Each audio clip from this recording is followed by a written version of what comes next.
The strikes began at about 1:34 in the morning. This is the crater left behind by one of them. There are so many stories that we're hearing of heroics, so many stories that we're hearing of really extraordinary close calls. Those who lived through this say that it's clear that Iran wasn't that concerned with trying to save U.S. lives. That's our Arwa Damon, who got exclusive access to the Al-Asad airbase in Iraq that was hit with Iranian missiles just last week. Welcome to Full Circle. I'm Anderson Cooper. The day after that attack, President Trump said, quote, "No Americans were harmed in last night's attack by the Iranian regime. We suffered no casualties. All our soldiers are safe." Well, we are now learning that 11 service members suffered brain injuries and were medevaced out of Iraq for medical treatment. I'm going to go to CNN's Arwa Damon for more. So what are you learning about the service members who are injured and what kind of injuries are we talking about?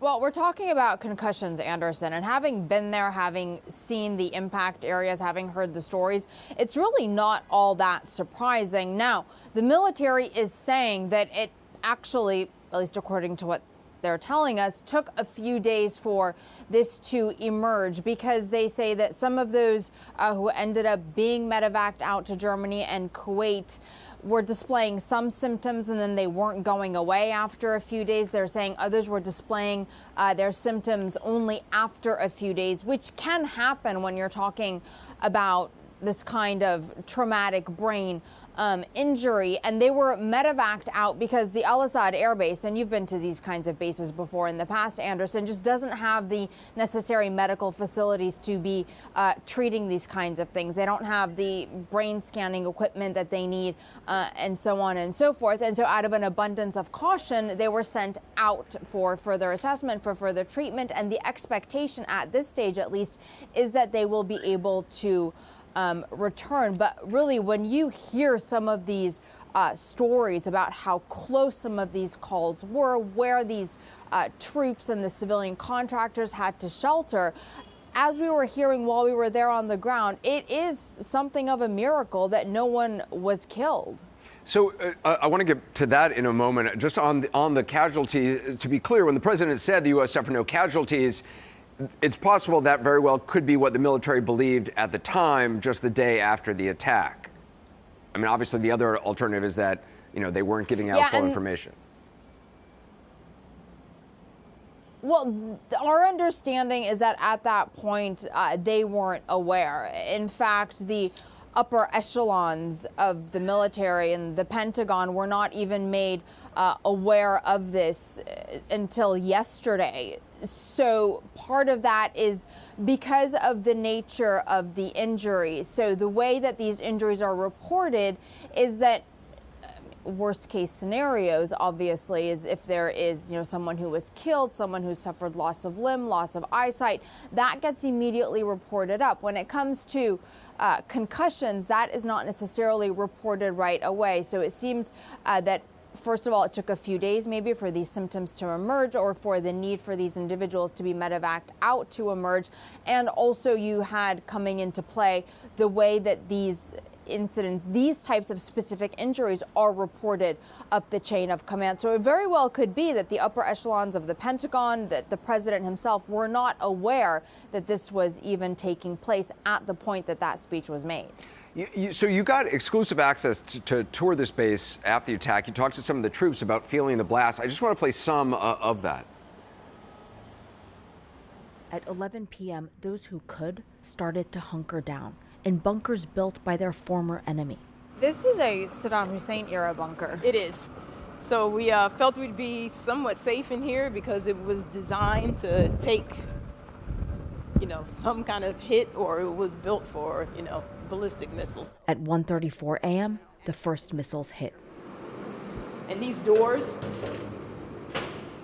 every time one of the missiles hit, the doors would kind of sink in. Along the base perimeter, young soldiers on their first tour fought the instinct to flee and stayed manning the guard towers. It was definitely scary at first, but we both knew we had a job to do, manning the tower, keeping eyes front. So we had to do that more than anything. Focused on that, trying not to focus on everything behind us. When one strike hit too close, they vaulted into the back of a truck and held their position there. It was a night unlike any here had experienced, hunkered down for about 2 hours, unable to fight back.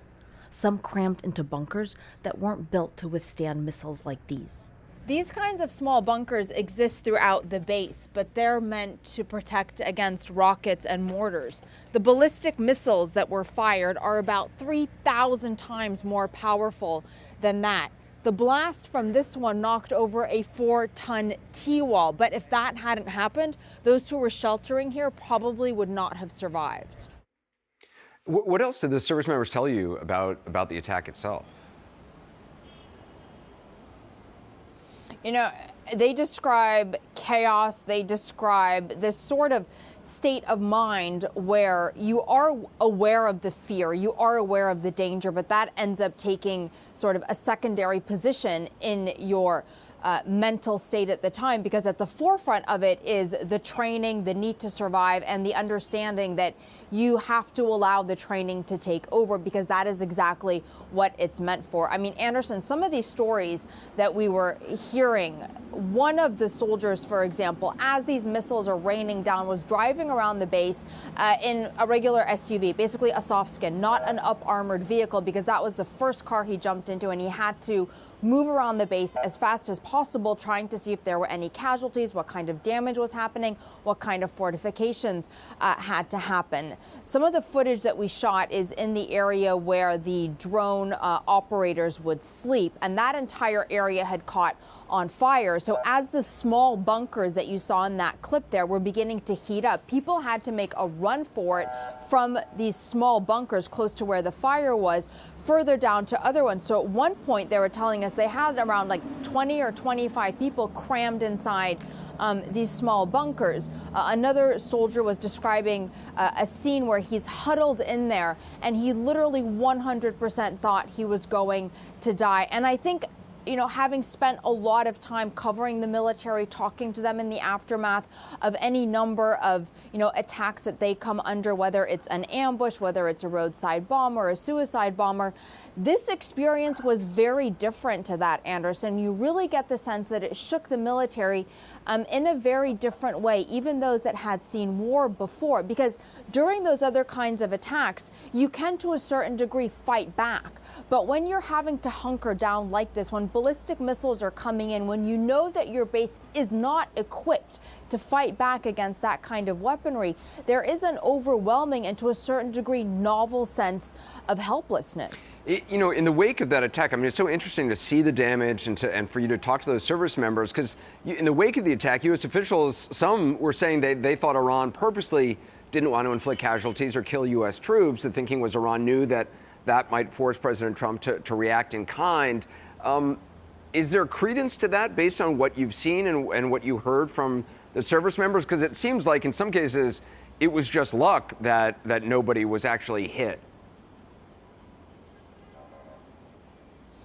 Look, we asked everyone that question, and from the top leadership on down, there's no doubt in anyone's mind, Iran was not trying to avoid U.S. casualties. If you just look at the areas that were hit, again, back to that housing area for the drone operation team, that on any other night at the time of the attacks would have had around 30 people sleeping in it. Another one of these missiles struck very close to another area that is also occupied at the time of the strikes. Had anyone been in that area, they most certainly would have been, you know, killed or wounded. In fact, most of the areas that these missiles struck, even though it was concentrated around the airfield, are not areas that are abandoned at 1:34 in the morning. So there's no doubt in anyone's mind that, you know, Iran was trying to somehow avoid U.S. casualties. Did they have much warning? Some will even go so far as to say,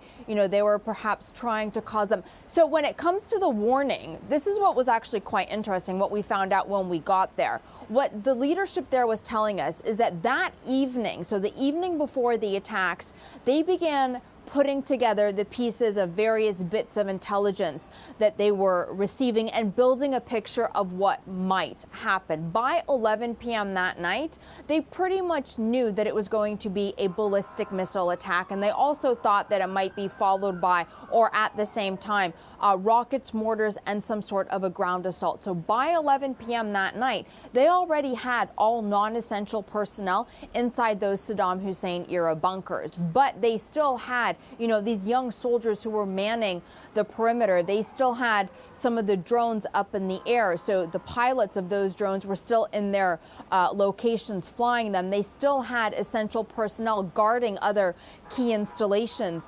on the base. So when these missiles began coming in, there was advance warning in that sense, but they still had a good number of service people who were potentially out in harm's way. And so many of them that were out there in these positions will tell you that it was luck to a certain degree that something worse didn't happen. Yeah. Arwa Damon, fascinating. I appreciate you being there. Thanks so much, Arwa. I want to move on to the goods. Give you one last story that hopefully leaves you feeling good at the end of this week. Today, we're celebrating the birthday of a television sweetheart who's very near and dear to my heart, and probably yours as well, legendary actress and comedian Betty White. She turns 98 years old today. Who's that at the door? It's me, Blanche. I never told you a story about an exploding pig, Dorothy. It was a peg-legged pig. Our possum was the one that exploded. Well, perhaps best known as Rose on the Golden Girls, Betty White has been bringing smiles to people's faces for 80 years. She first appeared on television, get this, 1939. Her career really took off in the 1970s with the amazing The Mary Tyler Moore Show, which if you haven't seen it, you got to watch some reruns. And she continued to shine in various roles on TV and movies throughout the turn of this century. In 2010, she even became the oldest person to ever host Saturday Night Live when she was 88 years young. I was honored to have Betty visit me in 2013. On her 91st birthday, we offered her a cake that we thought she might like. Happy birthday to you.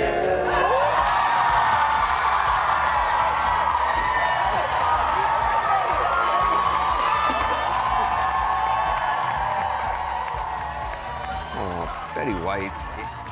She's an 8-time Emmy Award winner. She's always embraced growing older, and she once told Oprah why she's always been honest about her age. My mother always said, don't lie about your age. You'll forget, and you'll slip up, and then you'll look ridiculous. Among Betty's secrets to a long life, she says she loves pets, vodka, and eating hot dogs. Betty, thank you for being a friend, Betty, to me and to everyone you meet. Happy birthday. I'm a huge fan. That does it for Full Circle. We'll be back 5:30 p.m. Eastern Time Monday. Remember, you can stream the show by going to cnn.com/fullcircle.